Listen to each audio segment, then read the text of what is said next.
తిరుమల పాప వినాశనం డ్యాంలో బోటింగ్ పై అటవీశాఖ అధికారులు వెనక్కి తగ్గారు.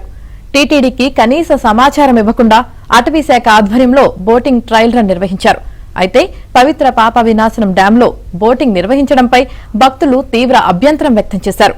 పవిత్ర పుణ్యక్షేత్రమైన తిరుమలను విహారయాత్రగా మార్చవద్దని టీటీడీ విజ్ఞప్తి చేసింది. అసాంఘిక కార్యకలాపాలు జరుగుతున్నాయన్న సమాచారంతో జలాశయంలో బోట్లతో తనిఖీ నిర్వహించామని అటవీశాఖ చెబుతున్నారు. తిరుమలలో అసాంఘిక కార్యకలాపాలు జరుగుతున్నాయంటే అది టీటీడీ విజిలెన్స్ పోలీసుల వైఫల్యంగా భావించాలా అని శ్రీవారి భక్తులు ప్రశ్నిస్తున్నారు.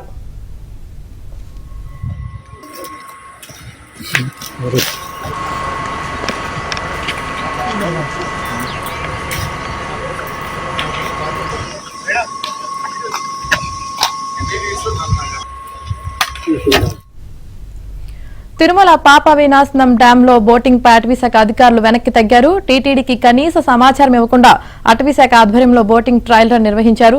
ఇక దీనికి సంబంధించి పూర్తి సమాచారం మా ప్రతినిధి జితేందర్ అందిస్తారు. జితేందర్, శ్రీనివాసుడు వెలిసి ఉన్నటువంటి తిరుమల కొండ శేషాచల పర్వతాల్లో ఉంది. ఈ శేషాచల పర్వతాల్లో ఎన్నో పుణ్యతీర్థాలు కూడా ప్రవహిస్తున్నట్టు పరిస్థితుంది. అందులో భాగంగానే పాప వినాశ తీర్థం కూడా ఒకటి ఉంది. ఈ పాప వినాశ తీర్థానికి నిత్యం కూడా భక్తులు రాకపోకలు సాగిస్తుంటారు. అక్కడ ఉన్నటువంటి నీళ్లు చల్లుకుని తమ పాపాలు కూడా హరించిపోయాడని చెప్పి నానుడు ఉండడంతో అక్కడ కూడా వేలాదిగా భక్తులు తరలి వచ్చి ఆ పాపనాథ తీర్థాన్ని సందర్శించి అక్కడ తీర్థాన్ని కూడా పైన చల్లుకొని వెళ్తున్నటువంటి పరిస్థితి ఉంది. అంతటా పరమ పవిత్రమైనటువంటి పాప వినాశ తీర్థాన్ని కూడా అటవీ శాఖ అధికారులు పర్యాటక కేంద్రంగా మార్చాలని చెప్పి కూడా ప్రయత్నాలు చేశారు. నిన్న అందులో భాగంగా బోట్లను తీసుకొచ్చి పాపనాథ తీర్థంలో ఉన్నటువంటి డ్యామ్ వద్ద కూడా బోటింగ్ కూడా నిర్వహించారు.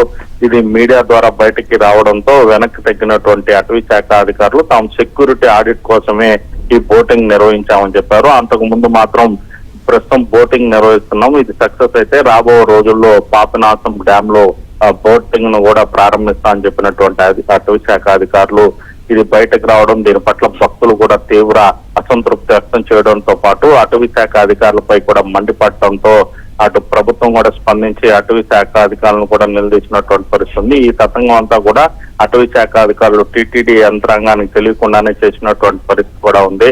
ఈ పాపనాశన తీర్థం ఎక్కడైతే ఉందో అంతా కూడా అటవీ శాఖ పరిధిలో ఉండడంతో అక్కడికి టీటీడీ అనుమతి కూడా తీసుకోకుండా నేరుగానే అటవీ శాఖ అధికారులు ఈ ట్రయల్ నిర్వహించడం కూడా విమర్శలకు దారితీస్తా ఉంది.